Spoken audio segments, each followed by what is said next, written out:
ఓం సాయిరామ్. దయగల తల్లి ద్వారకామాయి మన సాయినాథుని అత్యద్భుతమైన దర్శనం. సాయినాథుని ప్రేమను పంచుతున్న దాజీ సాహెబ్ పట్వర్ధన్ పైన సాయినాథుని ప్రేమ ఎలా ఉందో ఈరోజు తెలుసుకుందాం. 1914 నాటికి బాబా వారి కీర్తి నలుమూలలా వ్యాపించింది. ఒక్క మహారాష్ట్రలోనే సాయినాథునికి అసంఖ్యాకమైన భక్తులు ఉన్నారు. అదేవిధంగా బాబా వారిని సందేహించేవారు కూడా ఉన్నారు. అలాంటి వారిలో దాజీ సాహెబ్ పట్వర్ధన్ ఒకరు. అతను ఒక పెద్ద అనుమాన పిశాచి. అటువంటి అతను సాయినాథునికి అంకిత భక్తునిగా ఎలా మార్పు చెందారో మనము ఇప్పుడు తెలుసుకుందాం. దాజీ పూర్వీకులు సంగ్లీ జిల్లాలోని మీరజ్లో నివాసం ఉండేవారు. రాజకీయంగా మంచి పలుకుబడి ఉన్న కారణంగా వారికి సర్కార్ అనే బిరుదు ప్రదానం చేయబడింది. వాళ్ళది బాగా ధనిక కుటుంబం. విస్తారమైన వ్యవసాయ భూములు, ఒక పెద్ద వాడా కూడా ఉన్నాయి. ఆ వాడాలోనే వాళ్ళ కుటుంబం అంతా నివాసం ఉండేది. దాజీ తాతగారైన హాల్బాత్ బాబా పట్వర్ధన్ గొప్ప సాధు సత్పురుషులు. ఆ కుటుంబం అంతా గణేశుడిని పూజించేవారు. దాజీ కూడా గణేశునికి అంకిత భక్తుడు. అతను బాగా పుస్తకాలు చదువుతూ ఉండేవాడు. ఆ కాలానికి చెందిన మహాత్ముల చరిత్రలన్నీ చదివాడు. అయితే వాటిని భక్తి విశ్వాసాలతో కాకుండా కేవలం విశ్లేషణాత్మక దృష్టితో చదివేవాడు. వాటిలో ఉన్న లీలలు నిజంగా జరిగాయా అని ఆశ్చర్యపడుతూ ఉండేవాడు. ఒకసారి అతని సన్నిహిత స్నేహితుడు గొప్ప మహాత్ములు అయిన సాయిబాబా దర్శనం చేసుకోవాలని తనకు ఉందని, కావున తనకి తోడుగా తనతో పాటు షిరిడీకి రమ్మని దాజీని పిలిచాడు. బాబా ఒక ముస్లిం ఫకీరని, ఎంతోమంది హిందువులు ఆయనను అనుసరిస్తారని, వాళ్ళలో కూడా ఎక్కువ మంది బ్రాహ్మణులని, బాబా ఏదో మాయ చేసి వాళ్ళని తమ వైపు తిప్పుకున్నారని, శిథిలమైన మసీదులో ఉంటారని, భిక్ష చేస్తారని, మసీదులో తులసి మొక్కను కూడా నాటారని దాజీ విని ఉండడం వల్ల షిరిడీ వెళ్ళడానికి విముఖత చూపించాడు. ముఖ్యంగా అతను ఎక్కువ చికాకు పెట్టింది అందరూ నిజమని నమ్మే బాబా నీళ్లతో దీపాలు వెలిగించిన లీల. అయితే తానే స్వయంగా వెళ్ళి బాబాని పరీక్షించి ఆయన ఒక గారడీల మారి అని నిరూపించాలని నిర్ణయించుకున్నాడు.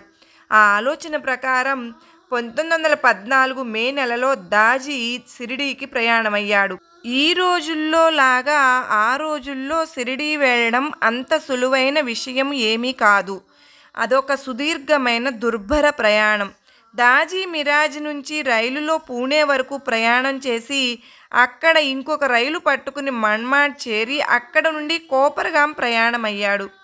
కోపర్గాంలో దిగాక చివరిగా టంగాలో షిరిడీ వెళ్లాల్సి ఉంది. అప్పటికే అతడు సుదీర్ఘమైన ప్రయాసకరమైన ప్రయాణంతో బాగా అలసిపోయి బట్టలు మురికి పట్టిపోయి చాలా చికాకుగా ఉన్నాడు.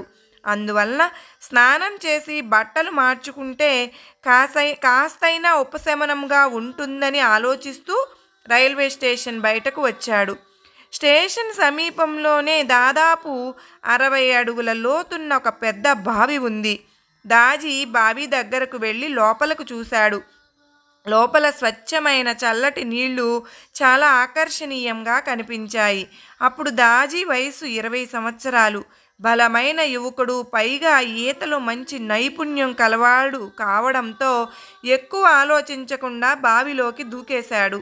అది చూసిన గ్రామస్తులు ఆశ్చర్యంతో ఆ బ్రాహ్మణుడు తన ప్రాణాలు తీసుకోవడానికి బావిలో దూకేశాడు అంటూ కేకలు పెట్టారు.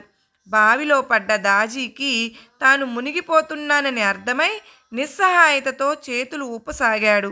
కానీ తాను ఎంతగా ప్రయత్నించినా ఇంకా లోతుకి మునిగిపోతూ ఉన్నాడు. నీటి లోపల నుండి పైకి రావడానికి, ఊపిరి తీసుకోవడానికి నిర్విరామంగా పోరాడాడు. కానీ ప్రయోజనం లేకపోయింది. ఇక కొద్ది క్షణాల్లో పూర్తిగా మునిగిపోయి తన ప్రాణాలు కోల్పోతానని అతను గ్రహించాడు. ఆ క్షణంలో అతనికి బాబావారు జ్ఞప్తికి వచ్చారు. వెంటనే, బాబా, నిన్ను పరీక్షించడానికి అంత దూరం నుండి వచ్చాను. మీరు నాకు గొప్ప గుణపాఠం నేర్పారు. మిమ్మల్ని కలవకుండానే నన్నిప్పుడు స్వర్గానికి పంపుతున్నారు. నాకు ఈ మధ్యనే వివాహమైంది. ఇంకా పిల్లలు కూడా లేరు. నా భార్య యుక్త వయసులోనే విధవరాలు అవుతుంది. దీన్నైనా దృష్టిలో పెట్టుకుని నా ప్రాణాన్ని కాపాడండి. మీరు నన్ను కాపాడితే మిగిలిన నా జీవితమంతా మిమ్మల్ని భక్తితో పూజిస్తాను అని మనస్సులోనే బాబావారిని ప్రార్థించాడు. మరుక్షణం ఒక రాయి కొన తన కాళ్లకు తగలడంతో దానిపై నిలుచున్నాడు. ఆ రాయి ఇంకా లోతుకు మునిగిపోకుండా అతడిని ఆపింది. తరువాత బావి అంచు గోడ పట్టుకుని నిదానంగా పైకి వచ్చే ప్రయత్నం చేశాడు. అప్పటికే అక్కడికి గుంపుగా చేరి ఉన్న గ్రామస్తులు అతనికి సహాయం అందించి సురక్షితంగా బయటకు లాగారు. దాజీ ప్రమాదము నుండి బయటపడుతూనే చేతులు జోడించి తన ప్రాణాలు కాపాడినందుకు బాబావారికి కృతజ్ఞతలు చెప్పుకున్నాడు. తరువాత ఒక టంగా తీసుకుని షిరిడీకి ప్రయాణమయ్యాడు. దాజీ ద్వారకామాయిలోనికి ప్రవేశించిన వెంటనే బాబావారు, అరే బ్రాహ్మణుడా, కనీసం ఇప్పుడైనా నమ్మకం వచ్చిందా అని పలకరించారు. దాజీ ముందుకు వెళ్ళి సాష్టాంగపడి బాబావారి పాదాలు పట్టుకున్నాడు. అప్పటి నుండి అతను సాయినాథునికి అంకిత భక్తుడయ్యాడు. ప్రతిరోజు ఉదయం లేస్తూనే ఈ జీవితం సాయినాథుడు ఇచ్చిన ప్రసాదము అని భావించేవాడు. మనలో ప్రతి ఒక్కరూ కూడా అద్భుతంగా గొప్పగా ఈ కష్టాలనే సముద్రాన్ని ఈది దాటగలము అని అనుకుంటాము. కానీ నిజం చెప్పాలంటే మనం మునిగిపోతాం. అయితే బాబావారిని ప్రార్థించి శరణు పొందిన తరువాత సాయినాథుని దయతో బయటకు లాగబడి సురక్షితంగా ఒడ్డుకు చేరుకుంటాము. ఒక్కసారి రక్షింపబడ్డాక నిజంగా మనము ఎవరిమైనా సరే దాని పైన శ్రద్ధ పెట్టి ఆత్మ సాక్షాత్కారం కోసము ప్రయత్నించాలి. అందుకే బాబా బావుని బ్రాహ్మణుడా అని సంబోధించారు. సర్వే జనా సుఖినో భవంతు.